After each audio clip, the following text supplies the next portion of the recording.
Well, good afternoon, everybody. It is Friday afternoon and it's 12:30, which means, as usual, People to People is live on Facebook and on YouTube with a market update. Now, it's all looking a little bit weird, I can tell that you're thinking that, because I'm sitting down because this week we're doing something a little bit different. What we'll be doing is we'll be joining Jaden Cook and Hannah Nielsen from the Sydney legal team, and they'll actually be going through a fairly substantial document that we've been sharing privately with our clients and those who actually contributed to the survey over the last little while, with some results about what's been going on in the workplace whilst this pandemic has been actually taking place. But it is a beautiful afternoon here in Sydney, quite crisp outside. And before we actually catch up with Jaden and Hannah, what I thought I'd do is just give you a quick overview of what's been happening in the employment marketplace. So normally I'm a very negative person, and particularly over the last month or since we've been doing this broadcast series about what's going on out there. But over the last 3 weeks, we have seen a definite improvement in the number of vacancies that are being listed with People to People. It's been a steady increase week on week. This week, we've seen the best week in terms of the number of vacancies listed with us since the beginning of the crisis, which I'm quite pleased with, but it is substantially lower than where we were pre-COVID. So don't get your hopes too high. The market is improving though. And quite interestingly, the number of temporary vacancies that we listed this week was a vast improvement over the previous weeks. And I think that is a direct response to the fact that particularly in states other than Victoria, that we are returning to the office. And my condolences to the Victorians, for those who are joining us on the broadcast this afternoon, with the number of cases and the impact of I suppose the chatter around the possibility of a second wave. It certainly has an impact on confidence, and when people lack confidence, they are not likely to be hiring new staff, or as is most likely the case, that where work comes from for us is that when people feel confident enough to change jobs, and hence there's a vacancy that created and off the wheel goes. So it's very interesting times. So but let's get to it. Let's get to the SNAP survey that we did on the pandemic, and let's now start talking to Jaden Cook of our Sydney team. Jaden, good afternoon. Hi. Good afternoon. How are you doing today? I'm very well indeed. You can see I'm very corporate this afternoon, and you're not wearing a tie, Jaden. What's going on there? Don't tell my boss. It is. Yes, it is. It's very millennial of you. So why don't we get into the findings of the report? So do you want to share some of those report details with us? Of course. So earlier, as you mentioned in the year, we wanted to reach out to a lot of our clients and candidates, kind of sense check the market in the midst of the pandemic. We wanted to see the impact that it had on the recruitment process, structures for companies, what that road back to normality is going to be looking like as well. But we also wanted to see the career seekers side of it. So we wanted to know parts around candidate hesitancy, how willing people are to kind of engage in the job market.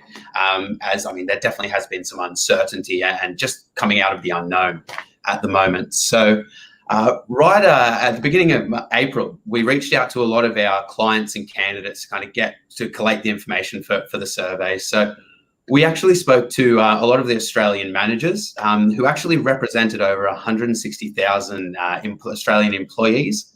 And also 300 career seekers too, just to kind of gauge exactly what the process and everything is going to be looking like. We've put it together. It's covered a fair few of the industries that we regularly recruit for as well, covering through the health, IT, government, manufacturing, legal, accounting, and other professional services there too. As I mentioned, there was definitely a lot of uncertainty in the market. So, but what we've seen after speaking with everyone and going through that sense check, that there's definitely a lot of positivity still around. A lot of companies may have gone through some restructuring and kind of changed how their usual process would be, but they're very future focused. So we've had a lot of talk around what that return is going to look like, what the recruitment space will be on the other side of the restrictions as well. And a lot of career seekers are reaching out to find where that next career move is going to be, because a lot of their lives have been, or some of them at least, have been significantly impacted by the downturn and the effects of some of the changes that have gone on. Yeah, so I mean, that's a lot of, I know we covered off a lot of job seekers and obviously employers. What was the reaction to, were people keen to participate? What's been the reaction to the results that you found and giving the results back to people? Yeah, so I mean, we actually had quite a lot of engagement from everyone that we spoke to, because I mean, everyone may be kind of in their own personal journey, or their companies are kind of coming from their own perspective. So everyone's been quite interested to see what everyone else is thinking. So career seekers want to know that they may not be alone in the process or the position that they're in. And a lot of companies also wanted to benchmark how they're performing, the structures that they've implemented, and how that compares to maybe their competitors or other industries as well. So we actually had quite a lot of engagement and quite a positive reaction to the survey too. Yeah, I think, so I know my personal experience in the conversations that I've been having with people is that it's almost like the question that most job seekers and clients alike are saying is, oh, am I alone? It's what's going on to me, happening to me. Is it happening to everybody else? And I think people just want to know what's going on out there. So we'll share some of those findings. I should also let those who are on the broadcast know that this SNAP survey is not something that we'd ordinarily do. Normally at this time of year, we would be sharing our what we call our P2P post, which is a salary and market document. It's about 60 or 70 pages long with salaries throughout Australia and market trends and the like. And we compiled that in the last quarter of last year and then finalised it at the beginning of 2020. But of course, when we went to publish and it was ready to go, we were ready to hit the button on the printers. Turns out that the COVID arrived and it threw everything up in the air. So we decided not to publish, and instead we went to market and asked these employers and job seekers their impression of what's going on in the COVID. So what were the trends? What did you notice? What were the three major trends, do you think, Joe? Yeah, so I mean, three of the main points that kind of came out of the survey initially. So from the clients that we surveyed, 92% of businesses actually switched over to the working from home structure. So making that transition from the traditional in-office style that everyone has been used to for pretty much their whole working lives. And yeah, switch that remote style, logging on from home as well. And just in line with the government regulations that came in across the board as well. Of the 92% of businesses that switched to the working from home, 59% actually still operated with a skeleton staff still in the office. So not everything was able to be transitioned from home. Some still had to have those kind of business critical people and employees still attending the office where possible and where it would kind of align with the regulations and laws that came in as well. But one of the interesting points was, unfortunately, 51% of companies actually had to make decisions regarding their workforce that did directly impact their employment and traditional work style setup as well. So what do you mean by that? What do you mean hard decision, tough decisions? What do you mean? So each company definitely did approach it differently. Different companies and industries were impacted in different ways, whether that be a reduction in revenue, a reduction in that workflow as well. So as a lot of people may have found in their own job search or situation, there did have to be some staff cuts and redundancies brought in. So I mean, companies from anywhere from maybe a 10% reduction in staff up to 30, 40, really did depend on the industry and kind of how much they were affected directly.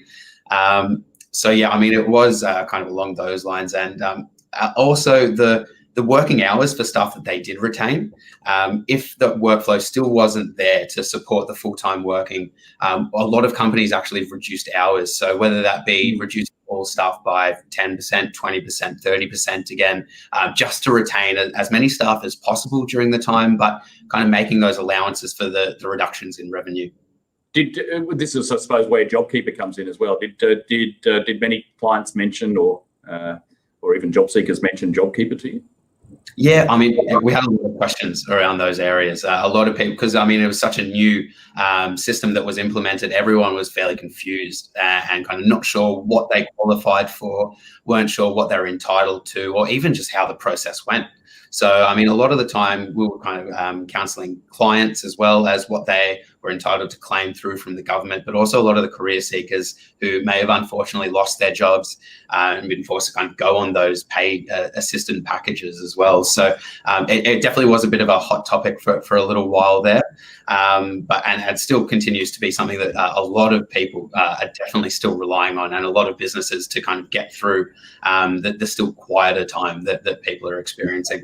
Yeah, definitely. It's still very important to the economy, I think, right now. And what about 92% people working from home? I mean, it's. Yeah.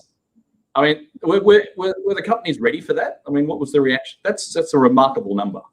Yeah, it definitely is. I mean, even from coming in the city within the last first few weeks of the lockdown, and as I noticed you're in the office there, Jaden. I did notice that. Yeah, I am back in the office now, actually. Yeah, so I mean, it's still very quiet. So a lot of the companies weren't traditionally set up to work from home, and I work within the legal industry for the recruitment side, and I mean, especially a lot of law firms didn't have existing processes or structures for a lot of their staff to work from home. So they did have to use a lot of the equipment that they already had in the office. As I'm sure people would have seen, a lot of the stores were selling out of computer screens, microphones, webcams. So a lot of companies had to make do with what they have, which meant it's on the train, you'd be seeing people carrying their big computer towers home. Even I saw an office chair being taken onto the train.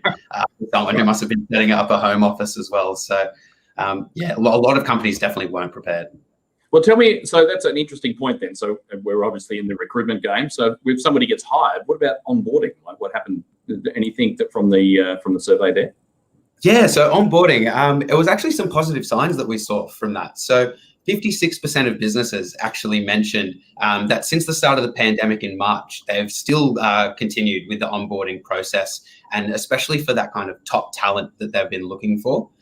So I mean, that's a great statistic for a lot of the career seekers at the moment. That clients and companies are still really willing to engage with those kind of top talent to fill those like hard to fill positions that they really would rely on in these times. So yeah, it's definitely been fairly positive that we've seen companies still go through that process. But an interesting thing that we've seen actually with obviously the working from home structure, 64% of the candidates and career seekers that were onboarded were actually onboarded completely remotely and via correspondence. So that would be anything like virtually, like they didn't go into the office at all. No. So, I mean, even I'll touch on this later as well, but yeah, we've even seen candidates that from start to finish have been kind of interviewed through virtual means and also gone through the induction, replacing that traditional tour around the office, essentially. So that onboarding, the virtual onboarding, a lot of clients said that during the time, if they had that business critical role that they had a vacancy for and a need to fill, that they definitely weren't deterred by having to do it remotely. They were happy to kind of adapt to the systems that they needed and just to kind of get people across the line so that they could still continue as best as possible in their usual business dealings. Yeah, it's interesting. I'm just, sorry, I'm looking past the camera here a bit to the comments that are coming up. And David says here that 56% of businesses, were they in specific industries? Were there any industry stuff that, or any industry stats? Yeah, so I mean, there definitely were a few industries that kind of performed differently to each other. So industries were obviously affected at different rates. There were some that were kind of had that consistent workflow that even in a downturn would remain there. For an example, we've saw some businesses actually either remain steady or actually had a bit of a positive impact by the downturn on the recruitment front as well in that business. So, for example, 36% of the legal industry clients that we worked with said that they'd remained steady or had been positively impacted. Another area was the supply chain and operations at 19% of those companies. And then as well, the IT and health industry, they remained strong at the 14% of those companies that had either remained stable or actually kind of increased in their recruitment and the workflow as well coming through. Okay. So maybe I got a little bit confused there. So David was probably talking about the onboarding. Is there anything specific about, were there any particular industries that had different impact in terms of onboarding? So we're more virtually onboarding than others, etc. Do you have any stats on that at all? Not specific stats on that, but from what I saw in the legal space, at least anyway, we definitely saw a lot of clients that were willing to onboard.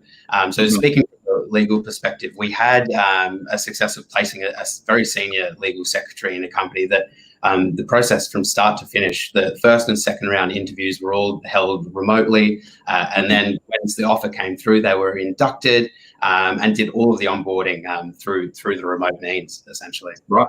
Okay. And what, so in terms of then different industries being affected by the downturn, is there any particular reason why? Well, I mean, from legal, a lot of that workflow would still continue to be there, kind of regardless of what like the lockdown restrictions were having. A lot of the supply chains and warehouse, the job flow remained steady because there was still deliveries being had. There was still those kind of necessities in the market that kind of needed them to remain open. So that workflow wasn't as impacted as, say, others that relied on a lot of maybe face-to-face contact or a lot of that customer service side, or even the retail and hospitality, which definitely took a bit of a downturn during that time as shops were shut, the restaurants and cafes, and with the restrictions imposed there. So it was all about kind of which industry were able to keep operating during the times. And once they made that kind of staff adjustments for that workflow to kind of remain open. Okay, good. And any other stories you'd like to share with us from your discussions with clients and candidates during the survey? Yeah, so actually, I was speaking to one of my colleagues, Brooke, earlier in the week, and she was saying that she had a similar great success virtually placing candidates. She placed 2 customer service roles within the banking and finance space. One was a permanent position, one a long-term contract as well. And similar to the role within legal, it was all interviews done via correspondence. The onboarding was also kind of conducted virtually. And then the workflow, of course, was then kind of, they started their first day from home and then kind of continued working through remotely, not kind of ever setting foot, initially in the office at this stage. Okay, great, fantastic. All right, well, thanks, Jaden. Thanks for sharing your insights on the survey and I'd just like to point out to everybody too, I do keep looking up above here because that's where the screen is today, and I can see the comments coming through. And if you do have any comments or questions for Jaden or Hannah this afternoon, or just generally about the marketplace, there was one question about Victoria I'll get to at the end of the presentation today. So please pop them in the comments below, either on YouTube or Facebook, and we'll get to those. But now let's go to Hannah. And Hannah has some insights about after the lock. G'day, Hannah. How are you? Good. How you going? I'm very well. I'm feeling, you know what? Actually, I'm feeling a bit fat. Oh, yeah, look, I've even got my jacket done up, but I've put on a few COVID pounds. I don't know if there's a word. Kilos. And, yeah, COVID kilos. That's good. A little bit of alliteration. That's even better. So let's get into this, shall we? So what did you see from your side in the survey? Perfect. So I really just wanted to jump and talk about, what businesses are going to expect to happen after the lockdown and, how career seekers have been impacted by COVID-19. So just to start, there were 4 different strategies that Australian businesses had expressed that they will approach going forward. That being 39% said that they will go back to processes that they had prior to March 2020. 26% said that they would plan to identify and reassess critical and vital roles and new business requirements considering the current situation. 11% were unsure about how they would approach it and would just have those open discussions, when Australia got closer to sort of life after lockdown, whereas 21% have said that it is highly dependable on profitability and how the lockdown has, impacted their stakeholders. So I think that these statistics are particularly interesting, for job seekers who are in a current position, that way that they can see how their current employer will approach the situation going forward, and how they are approaching sort of the situation now that the lockdown laws have eased a bit. And I think it's also a bit quite beneficial for career seekers who are starting a new role as well. That way they have some indication and an idea of, how the business that they're joining is going to approach things going forward. Yeah, I'm surprised about the 39%. of businesses that are going to go back to the same practices. I mean, I've lived through 3 downturns as a manager, and there've always been times of great innovation. There's a lot changes after a downturn. Why do you think that the highest percentage is 39%, that they're going to go back to the same old way of doing things? Yeah, look, I think, if these processes, works for them prior, then maybe there's that hesitation in changing things going forward. One example for me might be just referring to when Jaden was talking about sort of the onboarding and the video conference interviews. Obviously recently every sort of interview has been via video conference, but going forward they may want to return to that face-to-face, just to be able to have that human connection and get in front of the person to see if this position is right for them, as well as the candidate seeing if this role is right for them as well. So I think that could be one really good example of going back to a process prior to what it was like prior to COVID. Any other insights from the survey? Yeah, so now I just wanted to move on to, how candidates are actually being supported in their current role, and, just how they are feeling overall about the stresses that the pandemic has brought with it. So this particular statistic relates more so to, career seekers who are currently working at the moment and how they've been supported by their employers to work from home. So 91% of employees working from home have felt that they have been sufficiently set up by their employer to work from home, which is great. Now, 50% of respondents for this survey were concerned for their well-being and worried about how they were going to cope with the stressful situation. So I think that is absolutely understandable given the circumstances that we are all living under. It has been very uncertain times, and I think a lot of people are unsure, of what's going to happen going forward. Everyone's mental health is very important, so we just need to ensure that we're keeping connected with each other, with these times. I mean, for me personally, working from home, sometimes I have felt a little isolated, not having that social interaction throughout the day in the office. So for me, I would just try to keep, connected on those video calls with, my colleagues, and even just keeping in touch with family and friends as well has been a very big help. So I think I would definitely recommend that for anyone that is feeling a little, unsure if they're still working from home or whatever the situation might be, just to be able to talk to someone, about what they're going through in this time. They are remarkable numbers. I mean, if somebody does need it, what sort of services do you think are available for people? Yeah, absolutely. So if anyone is concerned and they need to talk to someone, there's multiple services out there and hotlines that you can call that you do have access to.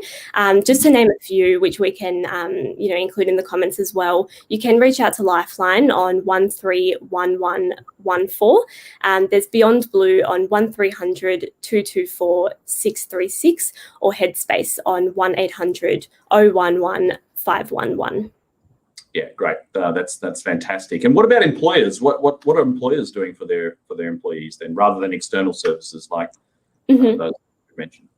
Yeah, so that brings me to my next point. So we've, after conducting this survey and speaking with our candidates, 88% of employees working from home have noted that they do feel emotionally supported by their leaders. I think that's a great number to see, and it is very positive that so many leaders are in a position to be able to provide that support to their employees as well. Okay, fabulous. And what about career seeker sentiment? Any stats? Absolutely. So, this would relate to whether you're a career seeker, if you're currently unemployed, or, if you are in a role at the moment looking to move on. So over 38% of career seekers have admitted that their decisions toward their job search have been impacted by the pandemic. Now, just to break that down specifically, 14% of career seekers have said that they're not actively looking for work due to COVID-19. 13% are passively looking but hesitant to move from one job to another, while 11% are actively looking but will not move until the lockdown laws have eased. So 42% of respondents for this survey have said that they're still actively looking for work, and that they're happy to secure work at any time, which is great. I think that shows that there is, candidates have confidence in the market and are still very, committed to their job search, whilst the remaining 20% of career seekers weren't actually actively looking for work prior to the pandemic. Wow, there's some interesting numbers. I know that the unemployment numbers, there's been some remarkable shifts in the participation rate and the like. So, well, what about in your conversations with candidates? How are they describing, just anecdotes? I mean, how are they describing the marketplace or the job search right now? Yeah, absolutely. Well, there's no doubt that it is an extremely hard market at the moment. And I think everyone who have been speaking with is definitely feeling that. I guess, my advice would be just keeping persistent. The market will get better. Specifically in the legal industry as well, we've seen in the last sort of week and a half, like Jada mentioned, it is starting to pick up specifically within that insurance space. So I think, given the fact that it is obviously a very difficult market that we're in, just keep persistent with it, and we will come out of it. It will, the work will pick up. Yeah, there's a lot of competition though, isn't there, at the moment? If somebody wants to stand out, you got any tips for them? Absolutely, yeah. So, like you mentioned, it is a very competitive market at the moment. I think obviously there's a higher rate of, candidates who are unemployed and have been impacted by this. I think one way to stand out would be to upskill. If you do have a bit of downtime, and just enroll in a short course. Things that you can add to your CV that will help you to stand out.